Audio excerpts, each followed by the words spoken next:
Ok, annonce. Shot 367, take 7. Parfait. Encore Ok, une fois, pour... mise au point avant. Pardon. Je m'emballe, ça y est. On voit que l'alimentation, ça nous parle d'économie, de Ouais. mondialisation, de démocratie, de changement climatique, qui sont finalement les enjeux contemporains de notre monde. Déjà, qu'est-ce que c'est la transition alimentaire? Et est-ce que c'est pas commencer par l'alimentation? Est-ce que c'est pas changer la société? Bah oui, moi j'en suis assez convaincu, mais bon, le problème c'est que après il y a un prisme professionnel qui fait que quand on travaille tout le temps dans l'alimentation, on a enfin, le prisme que tout le monde a. Hein. Ouais. C'est-à-dire qu'on a l'impression que c'est son sujet qui est important, mais pour l'alimentation c'est vrai. Est-ce que ça fait pas partie des sujets importants? Mais oui, c'est-à-dire que de fait on mange tous. On est ce qu'on mange et on mange tous. Je veux dire, on mange tous, c'est une nécessité quotidienne. Donc, de fait, c'est de toute façon quelque chose de très important. Donc, mais bon, on reprend de manière... on reprend. Ouais, pardon. Non, il n'y a pas de souci.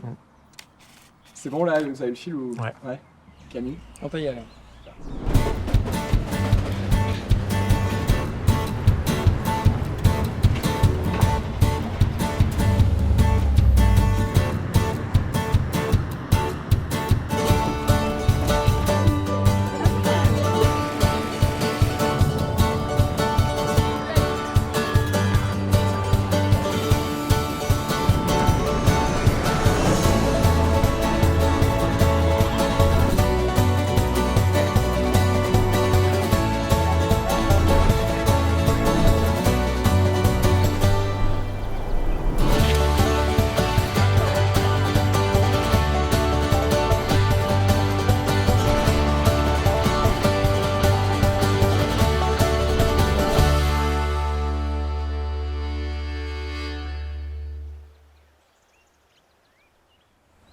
Moi, je suis Damien Conaré, je suis le secrétaire général de la chaire UNESCO Alimentation du Monde, hébergé ici à Montpellier Supagro et qui est porté aussi par le CIRAD.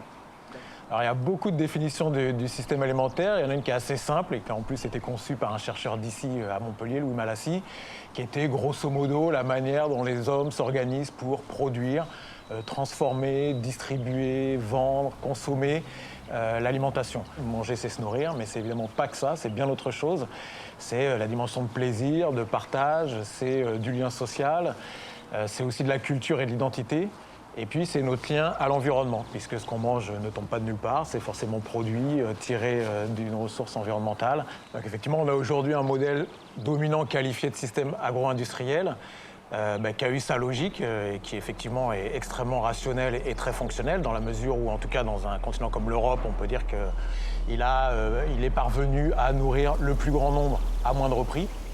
Le système alimentaire agro-industriel s'est imposé de par le monde et a modifié la façon dont les hommes et les femmes s'organisent pour s'alimenter.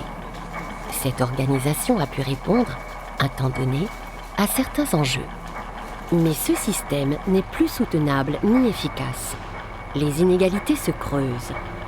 Un tiers des émissions de gaz à effet de serre sont liées à notre alimentation et même la faim repart à la hausse sous l'effet croisé du changement climatique et de la financiarisation des marchés de matières premières agricoles dans le monde. Jeunes diplômés dans le domaine de l'alimentation et de l'agriculture, nous nous sommes demandé comment penser et organiser notre alimentation autrement.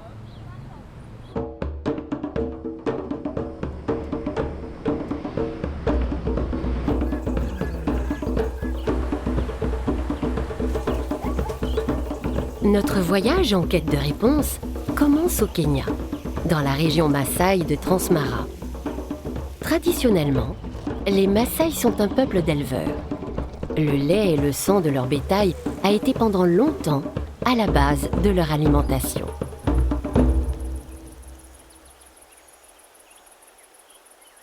You can sell the cow for cash. You can use the meat for food. So I think you can also exchange a cow for dowry. A cow has a great importance in Maasai land because, like for me, example, I was married here, so 11 cows were paid to my father. 11 of them, plus one goat. Lorsque les Anglais sont arrivés dans la zone, le maïs a fait son apparition. et s'est intégré à leur alimentation. Le ugali, nom donné au plat à base de farine de maïs, forme désormais l'aliment Maasai de base. Maize was planted in large farmers because by then maize was the only crop which was used as cash crop and also for food. Because maize was something that you have at hand, you can sell. Ugali is our staple food because it's available. If I don't plant it, I will buy it from my neighbor. I can eat ugali with milk, which I have it just within the compound. I can use the meat from the chicks. Having no maize is a big mess. Actually, I have to plant maize so that I can get something to eat. Because depending on the market also depends. Because sometimes when the price is up and I don't have the money, it will be difficult for me to access to ugali. Because having no maize, no ugali. So I have to at least plant my own, the small one, of which it will take care of my family. So mostly I do plant maize and harvest, store them for food. Mais dans les années 80, le Kenya est forcé de libéraliser son économie, de démanteler les politiques de protection du maïs et d'inciter le développement de cultures de rente comme la canne à sucre. That's according to me. Since we depend on maize, we may have a problem of enough maize food in our country. Transmara region is known to be a maize producing area. This encroachment of sugar, of which is not our staple food, it's just a luxury, just for a cup of tea like this one here, it may have a negative impact in our overall maize production in the country, and we may end up importing maize. The maize will shoot up the prices because of insufficiency production by the farmers, because most of the maize producers will tend to shift to sugar farming. Bien que cela puisse être une menace pour l'autonomie alimentaire du pays, les prix du maïs chutent et la canne s'impose. Sugarcane has a great advantage because one, when I want to build my own permanent house or a very good house for myself, when I sell or when I harvest the sugarcane, that's automatically good money. Rangais dan oriwa. Na itur na itum robeni kumbo. Na itum robeni kumani yase chere marili no kabisa. Ndoka turie ngornyungu lebare ti tiaulo. Ni chezi nyanga na mokora banang ya taru na ngaji wor kujinadi. Akore ti bele kenya sana ngi. Na robeni oriwa.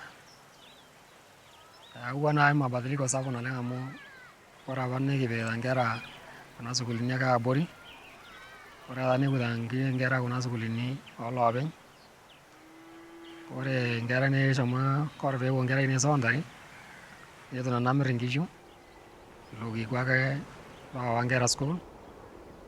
Le développement de la canne à sucre comme culture de rente est facilité par l'installation d'entreprises étrangères dans la zone. Ces dernières mettent en place des services aux producteurs de canne afin d'obtenir de la matière première régulièrement. Les services proposés à l'agriculteur par Transmara couvrent pratiquement toute la chaîne depuis la plantation jusqu'à la récolte. On sous-contracte tout ce qui est préparation de terrain. On fournit les boutures, on applique l'engrais. Et puis quand la canne arrive à terme, on coupe et on transporte la canne à l'usine. Donc pratiquement tout. La seule chose que Transmara ne fait pas, on ne met pas la bouture en terre pour le fermer. La canne à sucre, culture marchande, est insérée dans le marché mondial où la compétition fait rage. On achète aujourd'hui environ, on parlait en dollars, ça donne un peu une meilleure réalisation, $40 par tonne de canne. Si tu ramènes ça en tonne de sucre à 10% d'extraction, ça te fait $400 la tonne de sucre. Ça, c'est juste pour acheter ta matière première. Ben, le Brésil produit à moins de $400 la tonne de sucre déjà. Donc c'est le prix qu'on est en train d'acheter la canne. Le Brésil, ils ont des grandes parcelles où tout est mécanisé. Ils produisent des volumes immenses, donc tout ça est basé sur le volume à la fin du jour. Ce n'est pas des petits fermiers. Donc si tu veux faire vivre un petit fermier d'une petite parcelle de canne, il faut qu'il ait des revenus corrects. Donc il fait que le prix de ta matière première est déjà beaucoup plus grand. Et puis ben, tu as les economies of scale. Donc le plus tu produis, le plus ton prix, ton coût de production va baisser. Le prix du sucre, c'est quelque chose, mais pour moi, c'est qu'est-ce que va devenir tous ces fermiers de canne à sucre aujourd'hui s'il n'y avait pas le sucre au Kenya? L'intérêt de la canne à sucre au long terme pour les agriculteurs est questionnable, tant d'un point de vue alimentaire qu'économique. Elle est un exemple du système agro-industriel. Son organisation réduit les produits agricoles à de simples marchandises pour maximiser les profits à court terme.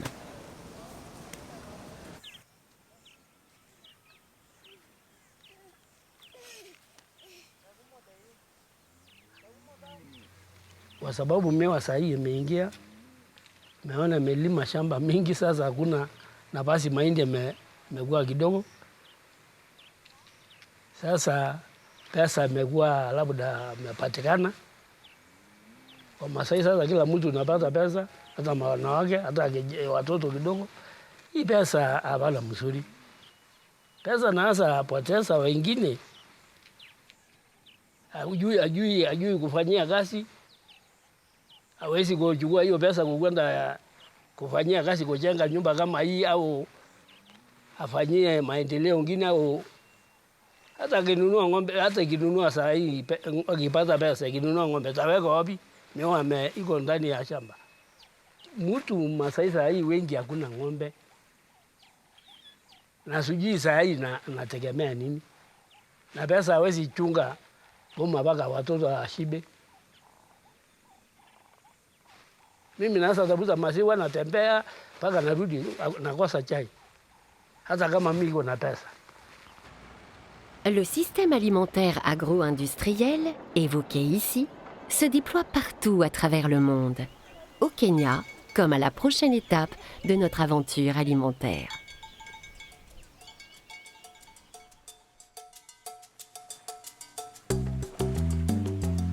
Nous sommes à Mayotte, une petite île de l'archipel des Comores, au large des côtes malgaches. Il y a plus de 40 ans, cette île a fait le choix de rester française et de se séparer des 3 autres îles des Comores. Ce choix a conduit à des investissements français soudains qui ont totalement bouleversé le fonctionnement de la société mahoraise et de son alimentation. L'île est maintenant fortement dépendante aux importations alimentaires. Non, sans mentir, j'ai pas de champ que je cultive. Moi, j'achète mes légumes, etc. au supermarché. J'aime pas trop les oranges ici parce qu'elles sont importées. Mais tout ce qui est local, j'aime ça. Sur l'île, c'est compliqué d'avoir des produits vraiment faits made in Mayotte, souvent. Et autrement, pour quelque part, quand on a un besoin et qu'on n'a pas le choix, au final, on ne fait plus trop attention. Parce que même si on fait attention, il n'y a pas vraiment le choix. Les produits frais de la pêche étaient auparavant la principale source de protéines animales. Elle est aujourd'hui remplacée par l'importation de poulets congelés. Les statistiques qui parlent, à Mayotte, c'est 14 000 tonnes de volailles congelées qui sont consommées, importées essentiellement par les grandes distributions. Essentiellement, le poulet qui vient sur Mayotte venait maintenant un peu moins, mais de Brésil à Argentine. Et donc c'est un poulet quand même industriel, qui est un poulet à l'eau qui est fait à 40. C'est un Formule 1 en gros en élevage. Ce qui est recherché dessus, c'est pas le goût, c'est le prix, le moins cher possible. Face à ce constat, des Mahorais ont cherché à mettre en place une filière locale. Donc on a 2 produits différents. On a un produit classique qui est un poulet de 52 jours qui ne sort pas à l'extérieur. et un produit de haute qualité. Parce qu'on s'était dit au départ que c'est vrai qu'à Mayotte, les gens cherchent du moins cher. C'était ça, nous, quand on a commencé, tout le monde parlait de la vie chère, de tout ça. Mais on s'est rendu compte dans le temps qu'aussi, il y a 50% de la population qui sont aussi à la recherche d'un produit de qualité. Ça crée aussi de l'emploi localement parce que nous, quand on a commencé, il a fallu former les opérateurs d'abattage parce que c'est un métier qui n'existait pas chez nous. Il a fallu faire une demande au lycée agricole pour qu'ils nous accompagnent pour former nos salariés. Il y a aussi d'autres produits qu'on va faire quand notre abattoir sera terminé, notamment la découpe. C'est un métier qui n'existe pas, le métier de boucher n'existe pas à Mayotte. Donc il va falloir former des gens en matière de boucherie, en matière de charcuterie, parce qu'on aura de la charcuterie fraîche et cuite dans cette nouvelle abattoir. Ça va nous permettre un peu de développer réellement une activité économique avec des agriculteurs qui vivent de leur métier et des employés qui vivent aussi des activités qu'ils font. Et c'est là où c'est intéressant. Cette nouvelle filière locale vise à être une alternative au système agro-industriel. Le poulet produit n'est plus seulement une marchandise, mais aussi un outil de développement local, créateur d'emplois. Cependant, elle représente moins de 1% de la consommation de poulet à Mayotte et dépend des importations. Les œufs, on passe une commande en métropole. De là, on fait acheminer les œufs par avion.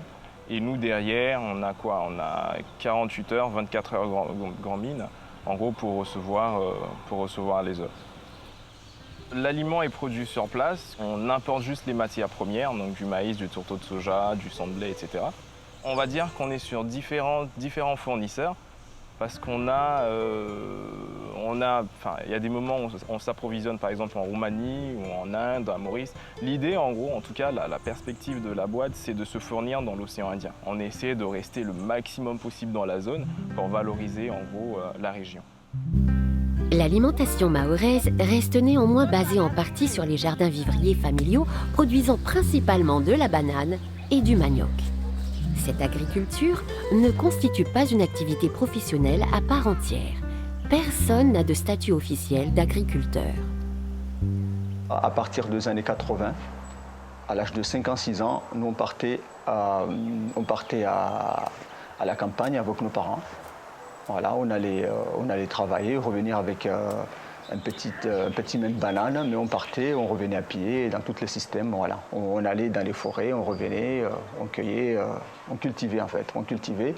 C'était des systèmes qui étaient façonnés jadis, avant moi, par la nécessité en fait des Mahorais d'être indépendants alimentairement.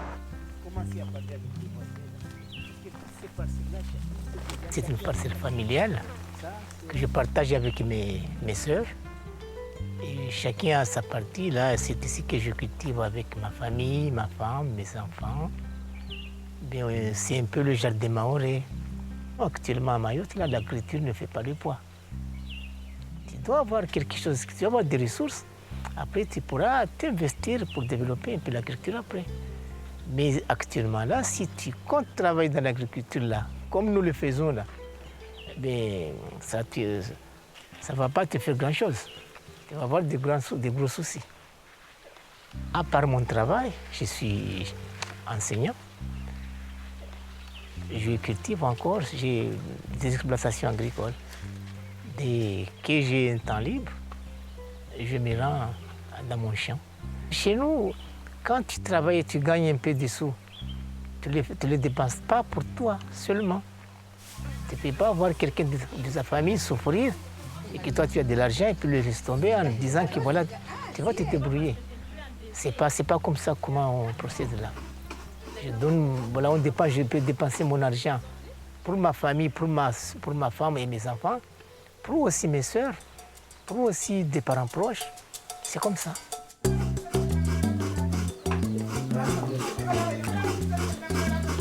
On coupe en deux, c'est pour faire pénétrer le lait de coco.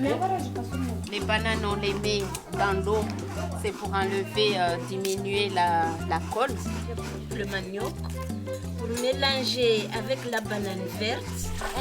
La passion. Ça, c'est le poisson bouilli. Alors, on prend un peu d'eau pour mélanger avec le coco qu'on a râpé. Comme ça, on fait bien ressortir le jus. Et ensuite, on va extraire la banane bouillie avec le poisson. À la différence du système agro-industriel, les systèmes traditionnels vivriers sont centrés sur une représentation de l'alimentation et une façon de s'organiser fondée sur plus de liens.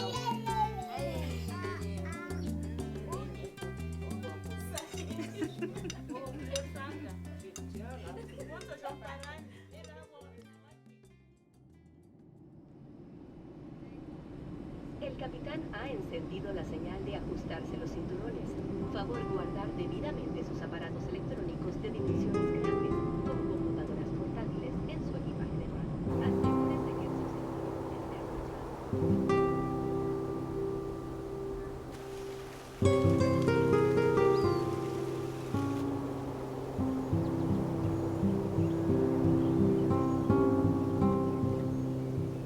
Au Costa Rica, pays d'Amérique centrale, l'agriculture est depuis longtemps tournée vers l'exportation de produits tels que le café, le cacao, le sucre, la banane et l'ananas. Ces activités ont contribué au développement économique du pays via le modèle agro-industriel. Mais dans les années 2000, les cours mondiaux chutent et affectent grandement les producteurs qui en dépendent. No hemos salido de la crisis, no hay como una luz muy clara de cómo llegar realmente a que todas las fincas que están acá en esta zona sean verdaderamente rentables y productivas. Los jóvenes se van y ahorita tenemos, bueno, según el Censo Agropecuario Nacional, un promedio de edad de 64 años de los propietarios de las fincas.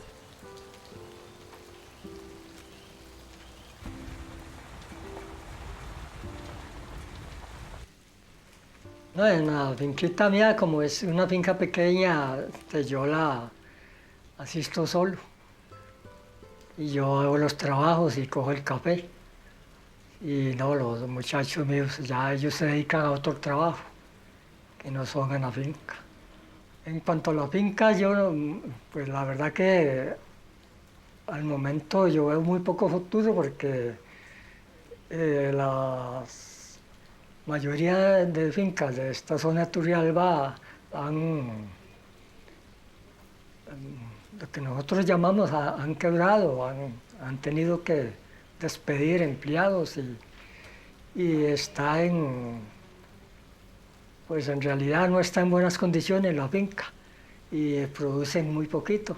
Entonces ahí viene el problema de que hay desempleo, no hay trabajo para todas las personas. Les petits producteurs ne sont pas les seuls affectés. Même les grands propriétaires et les industries se retrouvent dans des situations très précaires.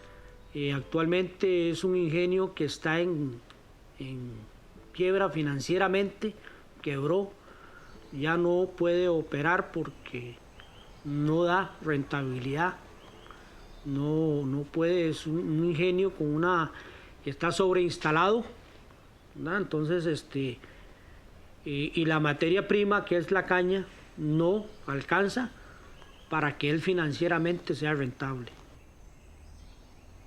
Entonces hay empresas intermediarios que lo están trayendo acá a Costa Rica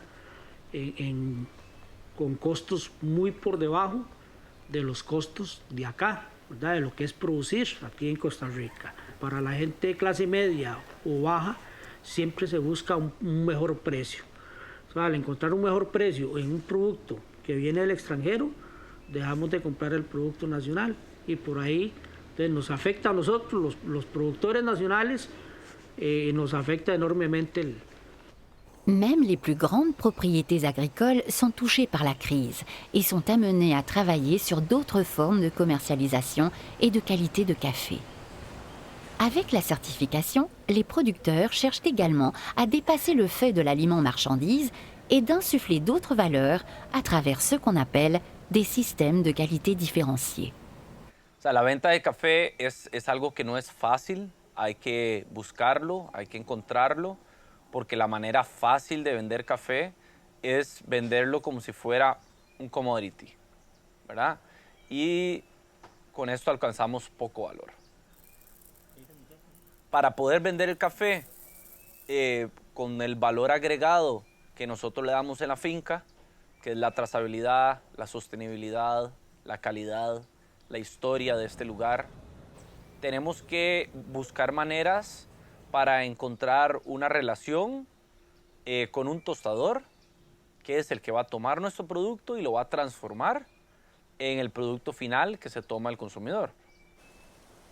El Rainforest Alliance, que es una certificación que viene a prometer o viene a darnos una mejor capacidad para vender nuestro café a mejor precio, pero no sabíamos que había que hacer tantos cambios, no solo en la parte de mejor documentación, mejor protección al trabajador, mejores prácticas de manejo, digamos, de agroquímicos, sino también incrementar la cantidad de árboles nativos sembrados dentro del café. Une autre stratégie pour certains petits producteurs est d'investir dans des ateliers de transformation. Ils valorisent leurs produits labellisés en agriculture biologique, vendus localement à un prix plus rémunérateur. Mais ce changement n'est pas sans difficulté. Para nuestro producto. Pero en el momento que comenzamos a producir, nos dimos cuenta que no era tan fácil producir tapas de dulce de buena calidad, porque éramos inexpertos en el tema. Empezamos a tener un producto que no era el que soñábamos. Entonces, simultáneamente comenzamos a pensar en cómo resolver ese problema. Fue así como decidimos intentar el aprendizaje sobre la marcha de hacer la miel. Fue así entonces como en vez de tapas de dulce, por mucho tiempo solo producíamos miel. Ahora en los últimos años, podríamos decir que en los últimos 5 años, volvimos a incursionar en la actividad de las tapas de dulce porque, bueno, logramos aprender el proceso correctamente y entonces tenemos un dulce de buena calidad. Exactamente así fue como nació el proyecto y lo fuerte de la empresa es la miel, porque es orgánica y tenemos un cliente que nos compra la producción. O sea, tenemos quien nos compra todo el producto. Lo más difícil es el costo económico que tiene, porque, por ejemplo, para esta pequeña empresa son $700 por año solo de lo que es en efectivo, ¿verdad? Aparte de todo, la preparar documentación y todo, que es un costo económico también, pero solo lo que se le paga a la certificadora son $700, que para una pequeña empresa pues es un desembolso importante.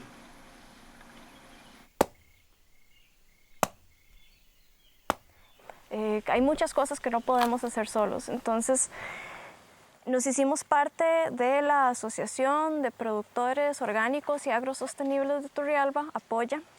Esto nos facilita mucho el acceso al servicio de certificación. Haciendo parte de un grupo, los costos de la certificación se dividen entre todo el grupo y se vuelve mucho más accesible. Entonces lo que antes eran $800 que hubiéramos tenido que pagar nosotros solos, ahora pueden ser unos $50 anuales. Eso sí es accesible para el grupo, pero además de eso han traído muchas más ventajas. Ellos nos ayudan a tener acceso a las materias primas, como materias primas orgánicas que ellos compran y nos revenden. Tienen un plan de manejo, tienen una lista de insumos que podemos utilizar, que también podemos negociar para la compra a través de ellos. Producen bioles, producen compost y lo más importante, nos compran nuestra producción. No lo compran como producto de materia prima, sino incluso dieron la oportunidad de negociar y decir, bueno, tenemos productos terminados, tenemos productos procesados, les ofrecemos estos productos procesados para colocar en sus tiendas de souvenirs. Y ellos han sido súper abiertos de degustar los productos, probarlos y empezar a promocionarlos dentro de su ruta de tiendas. Entonces ahorita nuestra crema de cacao, que es el primer producto que vendemos con ellos, se puede encontrar en 60 tiendas entre el Pacífico, el Caribe y San José, cosa que solos hubiera sido muy difícil conseguir. La certification, la transformation, une relation plus directe avec les transformateurs et les consommateurs permettent de se détacher de la dépendance aux cours mondiaux et de conserver la richesse produite dans les mains de ceux qui l'ont créée. Ces organisations ne viennent pas sans contraintes, auxquelles certains trouvent des solutions collectives. Le changement est possible. Des hommes et des femmes s'organisent pour proposer une autre alimentation, une autre façon de faire. Reflet des aspirations sociétales actuelles, le système agro-industriel n'est pas le seul possible. Les gars, oh, vous ne connaissez pas le morceau quand même? C'est comme ça qu'on fait la fête à la barrique ou pas? C'est rigolo, c'est rigolo. On y va ou on n'y va pas là? On y va ou on n'y va pas? Les gars, venez la barrique, venez. J'irai dormir chez vous.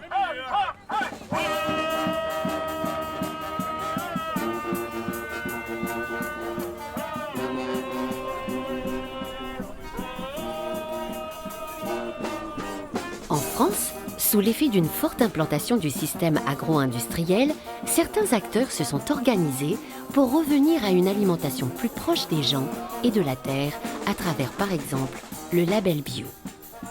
Ce modèle, à la base construit en opposition au système dominant, rencontre un grand succès et on compte une multiplication par 10 en 25 ans du nombre de fermes certifiées.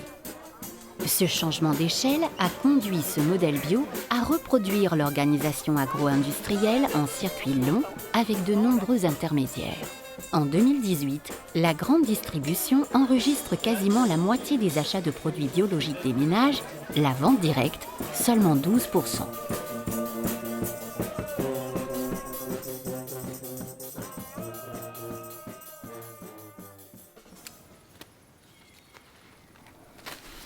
L'avantage du circuit long, c'est le fait de ne pas avoir à consacrer un temps infini à la commercialisation. Ça consiste effectivement, la commercialisation au circuit long, à avoir un minimum de réflexion en amont avec les acheteurs pour savoir ce qu'on va en culture. Mais après, au moment des récoltes, c'est un coup de téléphone tous les jours pour la commande du lendemain ou des jours à venir. Donc c'est vraiment très facile. En termes de logistique, c'est aussi relativement simple parce qu'on fait des commandes groupées, donc on fait des livraisons par palette. C'est pas forcément plus simple à préparer ici, mais c'est plus rapide à livrer. Maintenant, les inconvénients, c'est qu'effectivement, on est sur un circuit long, donc avec des produits normalisés. Même si on est en bio, les normes des produits sont toujours d'actualité, voire même de plus en plus d'actualité. Et on a forcément plus de déchets que si on faisait les marchés. Après, l'autre inconvénient, c'est effectivement une moins bonne valorisation. Parce que forcément, le prix du marché n'est pas le prix de gros. Le différentiel, oui, on le situe entre 50 et 100%, donc c'est pas négligeable. Maintenant, comme je vous disais, le circuit court, c'est un temps plein. Donc c'est un choix qui est fait. Pourquoi circuit long plutôt que circuit court exclusivement? Déjà, moi je ne me suis pas trop posé la question au début, parce que je suis né là-dedans et que j'ai commencé à travailler avec mon père en faisant ce qu'il faisait, quoi. Et je me suis rendu compte petit à petit que ça m'allait très bien, ouais. Parce que du détail, en fait, c'est encore plus de variété, il y a encore plus de culture sur de petites surfaces. C'est encore plus difficile à gérer déjà, parce qu'il faut avoir tout le temps. Alors qu'avec le circuit long, si pendant 15 jours, 3 semaines, il y a des produits qu'on n'a pas, c'est quand même moins grave. Il y a d'autres producteurs qui remplissent les demandes des clients, quoi, entre guillemets. Et puis, je pense que ça nous apporte quand même une qualité de vie différente. Pourquoi on continue le détail? Déjà parce que ça nous garde un lien au village et que c'est vachement important. Nous, on a quand même envie d'être ancré dans notre territoire. Donc, si on n'a pas ça, on a une entreprise qui n'existe plus sur le territoire et on a envie d'être connu au village. On a envie que les gens du village soient contents d'acheter nos produits et voilà, ça fait quand même partie du truc, quoi. Si on s'arrête, ce serait dommage. C'est vrai que nous, ça nous facilite la vie, les circuits longs, mais les circuits courts sont vachement importants pour ça. C'est parce que du coup, ce lien-là entre le consommateur et l'agriculteur, ça va maintenir l'idée que nous aussi on fait partie de la nature en fait. Et que si on l'oublie, on va tout perdre. Donc voilà, de la graine à l'assiette, il faut qu'il y ait un lien vachement fort pour que nous qui semons les graines ou plantons les plantes, on puisse savoir où elles vont et que le consommateur, lui, sache d'où ça vient. Et ça nous permettra de bien vivre, je pense. Ouais. Le circuit long implique de la distanciation entre le producteur et le consommateur qui s'avère être bien loin des motivations initiales de ces alternatives au système agro-industriel. La recherche du lien à l'autre, à la nature et à l'aliment ont amené des producteurs à s'organiser différemment entre eux et avec le consommateur. Par exemple, à travers des AMAP. Celles-ci sont des associations regroupant des producteurs et des consommateurs leur achetant en avance leur production, ce qui leur garantit un revenu. Très vite, en fait, on s'est aperçu, surtout pour les maraîchers, que si les gens n'étaient pas là, ils avaient ramassé 3 caisses de salade pour rien et après c'était beaucoup plus dur. On n'avait pas de frigo, donc où mettre ces caisses de salade, les donner, oui d'accord, mais bon, on ne gagne pas notre vie. Et c'est pour ça qu'on a fait quelque chose d'un peu atypique. En fait, on a fait une réunion avec nos clients. On leur a dit, est-ce que ça vous intéresserait de monter une AMAP ? Mais alors, on leur a expliqué vraiment pourquoi nous, ça nous tenait à cœur, que juste financièrement, c'était pas possible de pouvoir de produire et de pas être sûr de vendre. Il y avait les fruits de Thibaut et nous et les légumes de Anne et Olivier, plus les poules pondeuses. On fonctionne que sur l'entraide avant tout. C'est peut-être le mot-clé de notre fonctionnement, c'est-à-dire qu'il n'y a rien de formel, même si on fait des distributions communes entre les œufs et les fruits à une AMAP. Puisqu'on a le trajet en commun, on y va à tour de rôle. Et peut-être les tours se mélangent, se surmélangent, repassent les uns sur les autres, mais on arrive toujours à tomber sur nos pattes parce que de toute façon, on sait qu'on fait du mieux qu'on peut. C'est le plus pratique, j'habite à 2 minutes. C'est des gens fabuleux qui cultivent et je préfère donner mon argent à ces gens-là qu'à la grande distribution. C'est des bons produits qui ont du goût. Financièrement, je pense que c'est un petit peu plus cher, mais on s'y retrouve en termes de goût, de qualité. Et puis les moments sont aussi très chaleureux. Ça permet de rencontrer du monde et je pense que c'est aussi important de faire ses courses dans ces conditions-là plutôt qu'en mode égoïste, en mode individualiste, quoi. J'aime bien l'ambiance aussi véhiculée. Pour les producteurs, une des contraintes majeures liées au circuit court de proximité reste le temps de commercialisation. Des acteurs de la filière se mobilisent également pour mettre en place des solutions pour soutenir ces agriculteurs. Bonjour, je m'appelle Charlotte Trossa. Je suis la créatrice et gérante d'une petite conserverie artisanale qui s'appelle Local en Bocal sur Avignon. C'est une entreprise que j'ai créée il y a 4 ans. Notre cœur de métier, c'est de faire des conserves de fruits et légumes bio, 100% bio, mais issus d'un sourcing local à 100%. C'est-à-dire que tous les fruits et les légumes que l'on cuisine, on les achète à des agriculteurs du coin. On se laisse quand même 150 km autour de l'atelier pour aller chercher des carottes ou des oignons parfois un peu plus loin, plus tôt, plus tard dans la saison. Mais la plupart des agriculteurs avec qui on travaille sont vraiment proches d'Avignon, à moins de 30 km, 50 km. Et notre métier, c'est de valoriser au maximum des légumes qui sont invendus ou mal valorisés par les agriculteurs, comme des écarts de tri, donc des légumes qui sont trop gros, trop petits, tordus. Parfois ils sont tachés, parfois ils sont trop mûrs, ou des légumes qui commencent à s'abîmer. Par exemple, les agriculteurs ne peuvent pas les vendre en circuit long et donc ils nous les vendent à nous. Moi, je pense qu'il y a un enjeu qui est assez fort, c'est qu'aujourd'hui, on a une dichotomie. On n'a pas tous un pouvoir d'achat énorme pour acheter une alimentation de qualité, et ça, c'est un vrai enjeu. Pour autant, quand on a des produits agricoles, bio ou pas bio, qui sont proposés à des prix absolument dérisoires, il faut savoir que ces produits-là n'ont pas été produits dans de bonnes conditions, que ce soit des conditions environnementales ou des conditions pour le producteur. Enfin, quand on achète une tomate à 60 centimes le kilo, quelque part, il y a quelqu'un qui a été lésé. Et donc, je pense qu'en tant que consommateur, on a une obligation de faire attention à ce qu'on achète. Et d'acheter des produits alimentaires bradés tout le temps, c'est pas aller vers la qualité. Mais les systèmes alimentaires alternatifs ont parfois du mal à trouver leur place face au système dominant. Ils doivent souvent se contenter d'un marché de niche. Les objectifs, c'est toujours de faire connaître aux gens comment on travaille, quoi.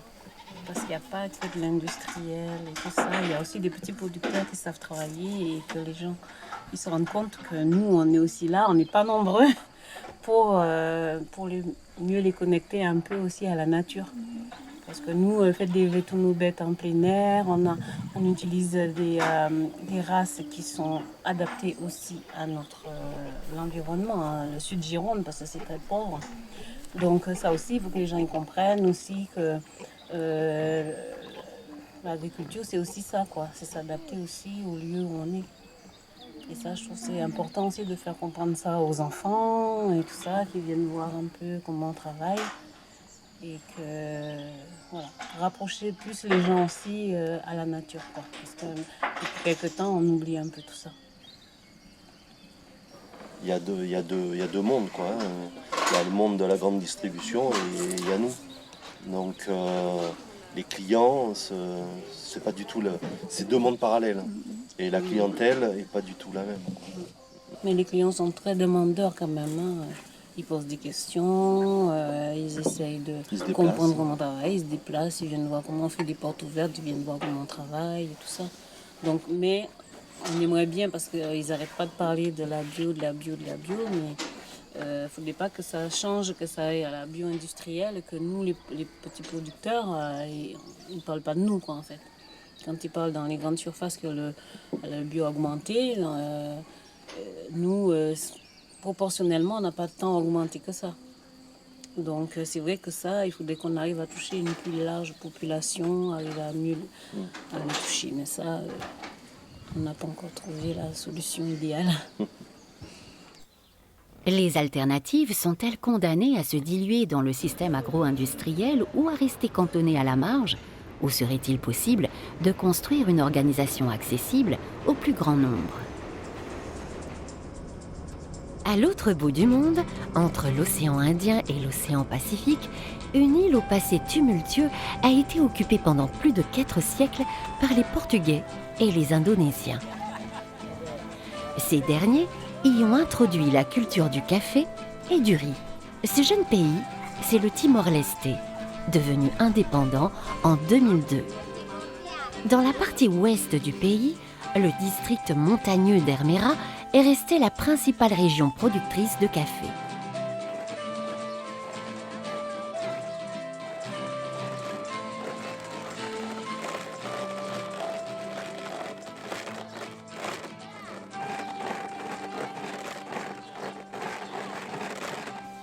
Obrigado, Armando Babu, suku Punilala, aldeia Sekoko, Tina Lima Nulu Resinhat.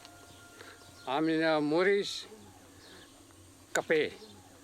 Capemos agora essa tina batina lahanesa. Tina nira ni puan tina nira ni la puan nira. Neve tem que ser governo, tem que ser are povo ne Moris ne halusa.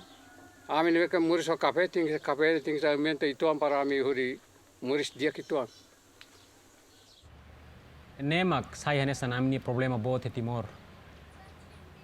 Tambah aminia governo Rasik laia plano ida nebemak diak o em satu empodera agricultor sira. Por exemplo, nessa niha aminia orçamento geral do estado sira ladum fokus ba agricultura, mas sira fokus ba indústria bobot sira. Então ida nessa saya nessa desafio ida ba agricultura sira. Plus de 65% de la population vit des activités agricoles. Pourtant, en 2019, seulement 2% du budget gouvernemental était alloué à son développement. Le changement ne peut venir seulement du gouvernement. Les producteurs de café de Sakoko se sont organisés dès les débuts de l'indépendance. 99 comunidade decide hili referendum. Nebe decide dihan pro kemerdekaan. Timor ne atu bele hili mesaknya uris mesak na sana saumida. E a tempo ne vamos ia liutia ia referendum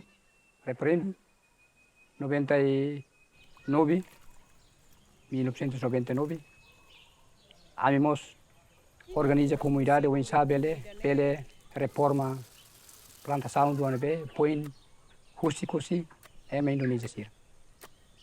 Também lembra que a tempo neba ami organiza comunidade ami decide encontro hamutu depois ami põe informação da comunidade para plantação do ane tuir é ida knekbi.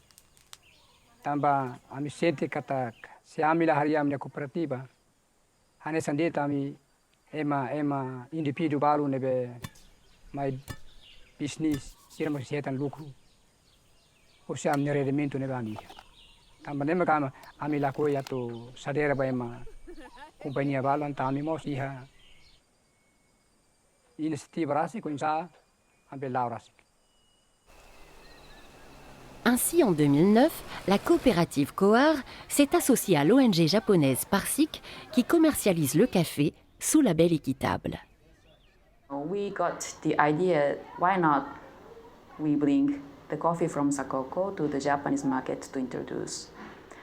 Unfortunately, the coffee from Sakoko is not Arabica, but it's Robusta, which is very cheap and especially in Japan, it is not preferred by many consumers. But we tried and we found the market who want to buy the Robusta. Not only because that Robusta is good, but they love the movement of Sakoko to organize each other to be independent. The people there understand that the fair trade is not only the market to sell their coffee, but it is the relationship between the producer, them, and also the market in Japan to develop together the community. Cooperativa nina pisu bor.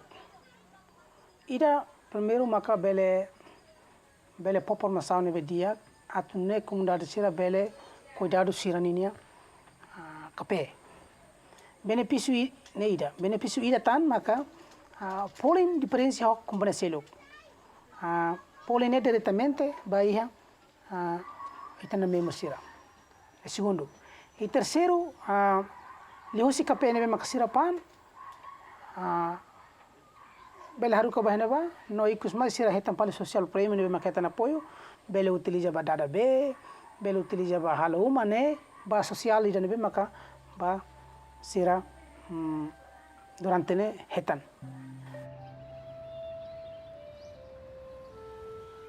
Mai be are produção be prima donna conhecido ma café mai be Laos café ret mai be hare nemos incluimos hare conhecido ia hermera katak quase ia kelili ia glenularane are sen be maka ia tempo português no tempo indonésia mahalo hela to agora malahalo. Então condição irane hosito sami hansane geração se enfrenta ia crise ihana se enfrenta hamlaha se menos ahan no dararuma se hamusu buat problema domestika violência domestika problema hanesan violência woi tamba ema hotutu lasi subahan ema hotutu dararuma hamlaha quando cabo ne hamlaha ne buat hotu bele furak bele diak mais emalakoya tu participe emalakoya tu halo.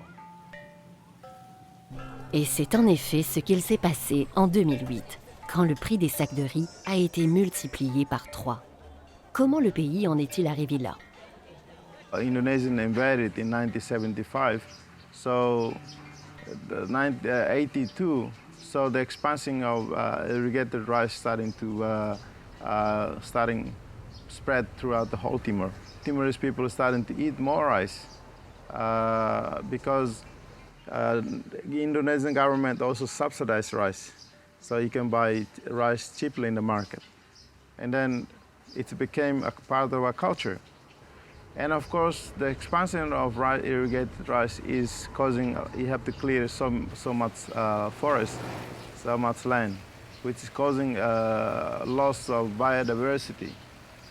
So to solve the problem of food security in the country and food sovereignty, we need to change the mentality and starting to educate our people on eating habit, on eating variety of crops according to the seasonal crops rather than just based on the demand. The project that we did with education is called Permaculture Garden in School. So this collaborate with Ministry of Education, and then the program itself is already part of the national curriculum for education in Timor-Leste. So it's trying to establish a living laboratory in every school so that every school can use the school garden for teaching as part of teaching nutrition, art and culture, natural science, social science, and so many subjects that can be taught using school garden. And the school garden is also can be as a dam plot or demonstration plot for the local community to replicate. So when the kids go home, they will bring some knowledge from school garden and replicate at the home garden. So that's the objective of this program is trying to create like eradicate malnutrition and also create like a long life education for the Timorese community. Avec plus de la moitié de la population en dessous de 25 ans, l'avenir professionnel des jeunes est un véritable défi au Timor.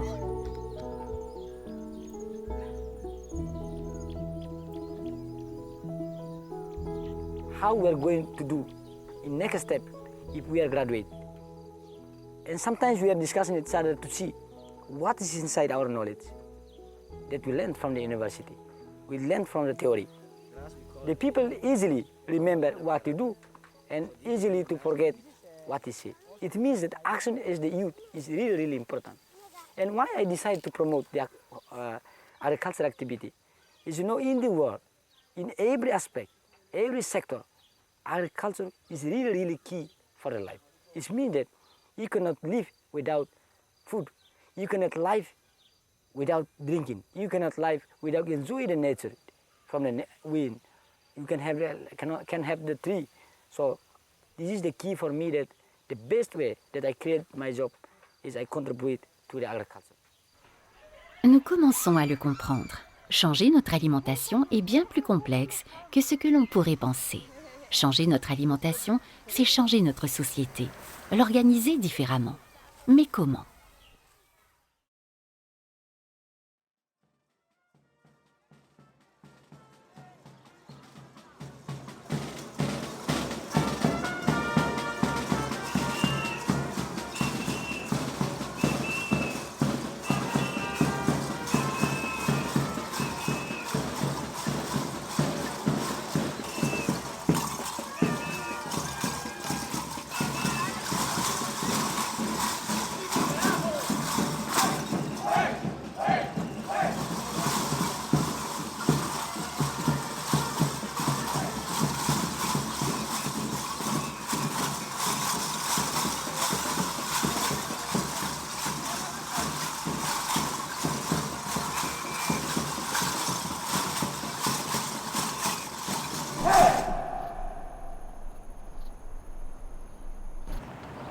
L'arrivée du système agro-industriel a provoqué des changements de pratiques alimentaires et sociétaux dans le pays.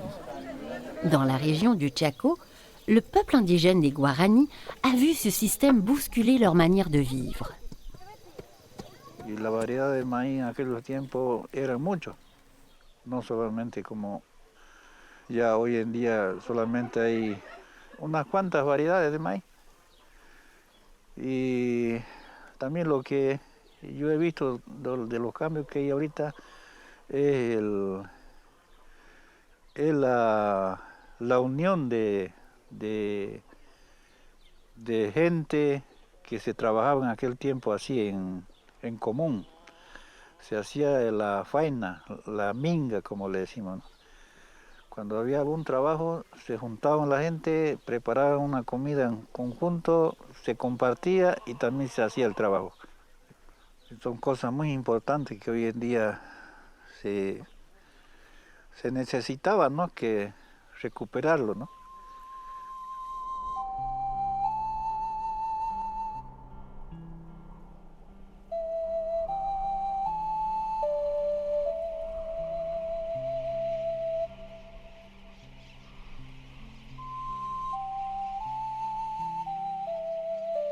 La tradition du Yako Kavi pavé, le bien vivre ensemble, faisait partie intégrante de la culture guarani.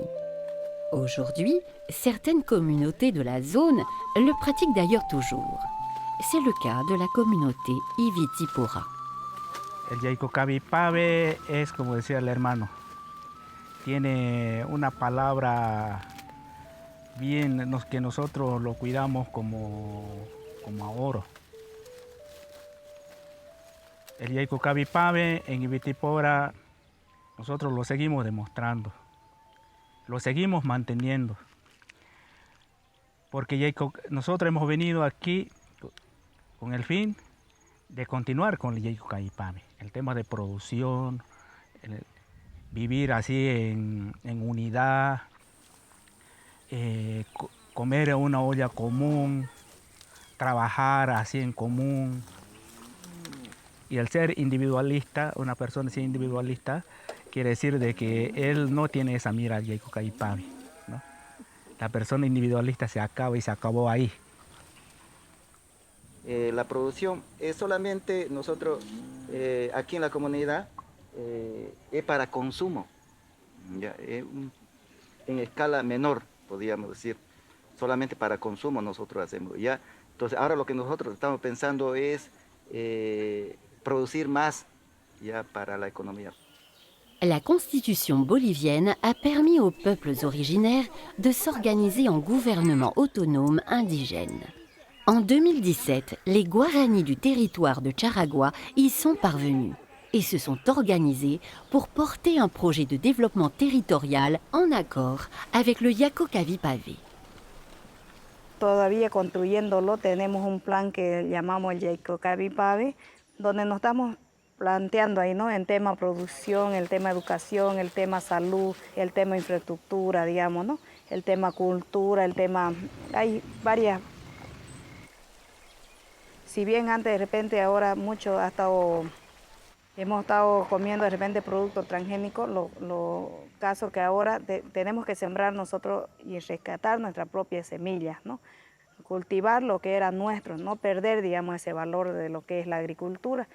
Sabemos que aquí en la zona, más que todo en la zona Parapitiguazú y dentro del gobierno indígena a nivel territorial, también, ¿no?, nos dedicamos más a la agricultura y a la ganadería, ¿no? Entonces ese es nuestro sustento también, ¿no? Entonces ahora ya un poco nosotros viendo, digamos, ya de poder sembrar un poco más. La Asamblea Autonómica, ¿no?, es un órgano que nace con la autonomía indígena en Charagua y Yambay, ¿no?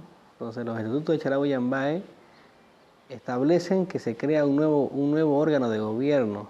En este caso es la Asamblea Autonómica en guaraní y en Batiguazú, ¿no?, asamblea grande, digamos.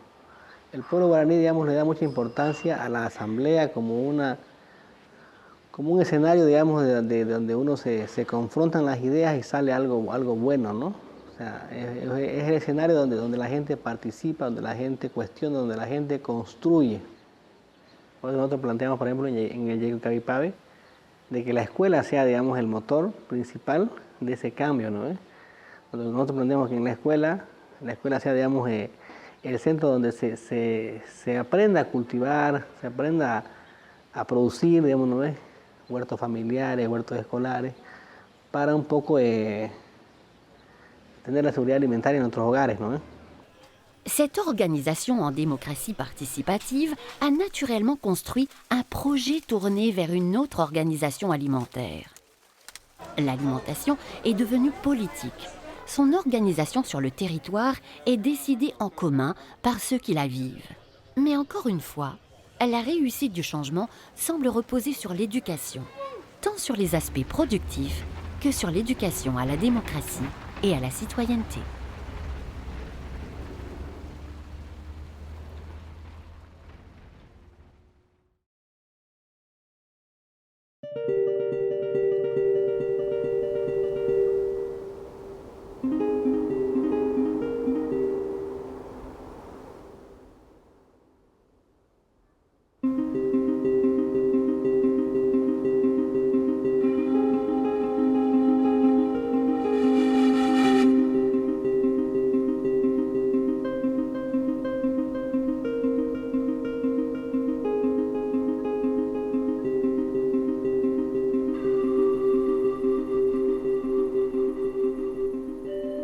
También la facilidad de que tenemos un instituto de agropecuaria.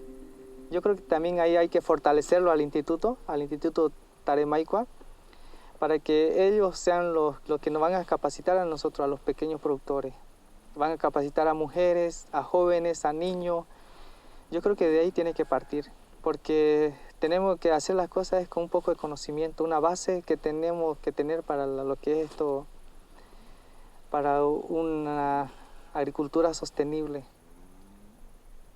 Ahora el cambio climático nos está llevando también mucho a nosotros, lo que es a la deforestación, el monocultivo a la deforestación, grandes empresas están contaminando y tenemos que luchar, todo tenemos que hacernos un solo para luchar lo que es y frenar lo que es el cambio climático. Siempre yo lo digo, que tu alimento sea tu remedio y tu remedio sea tu alimento. Entonces nosotros eso es lo que digamos buscamos. Todo depende de nuestra alimentación, que sea para que vivamos en armonía. Yo soy guaraní y siempre creo que hemos estado consumiendo lo que es los productos orgánicos, natural, hasta productos silvestres. Y yo creo que todo tiene que ver, depende de nosotros eso para valorarlo. Y si queremos tener una buena educación, una buena salud, lo primero es la alimentación. Hay que nutrirse. No solamente alimentar, matar el hambre, sino que hay que nutrirse. Hay que nutrirse por dentro y por fuera. Notre voyage se termine et il est temps de poser nos sacs et de faire le bilan de notre récolte. Le système agro-industriel dominant a permis aux producteurs de dégager des revenus et aux consommateurs de bénéficier d'une alimentation abondante à moindre coût. Là où le modèle dominant crée de la distance, les alternatives, elles, se bâtissent sur le lien à l'autre et à la nature. Ces liens permettent de politiser l'alimentation, d'en faire un commun à défendre. Finalement, changer notre alimentation, c'est changer nos sociétés. L'enjeu dépasse l'alimentation. C'est notre façon de voir et raconter le monde qui doit changer. Nous nous devons de passer de consommateurs à citoyens mangeurs. L'alimentation est un bien très particulier, l'agriculture est un secteur très particulier qui devrait, à ce titre, être protégé. C'est important que les citoyens s'investissent dans le système alimentaire à travers un certain nombre d'alternatives dans lesquelles ils seraient porteurs. Rentrer par l'alimentation, ça permet de toucher un spectre énorme de politiques publiques, ça permet de toucher un spectre très large de domaines, tant et si bien qu'aujourd'hui, on peut considérer, au même titre que des sociologues le disent, qu'effectivement, l'alimentation étant un fait social total, c'est aussi un fait politique total, qui fait que politiser l'alimentation, c'est effectivement toucher, d'un point de vue politique, à beaucoup de domaines. Donc parler de transition alimentaire, c'est parler de transition agricole, parler de transition économique, parler de transition environnementale, parler de transition d'éducation, parler de transition sociale, puisque c'est aussi le lien social qu'on a tous ensemble. Donc clairement, parler de transition alimentaire, c'est la mère de toutes les transitions.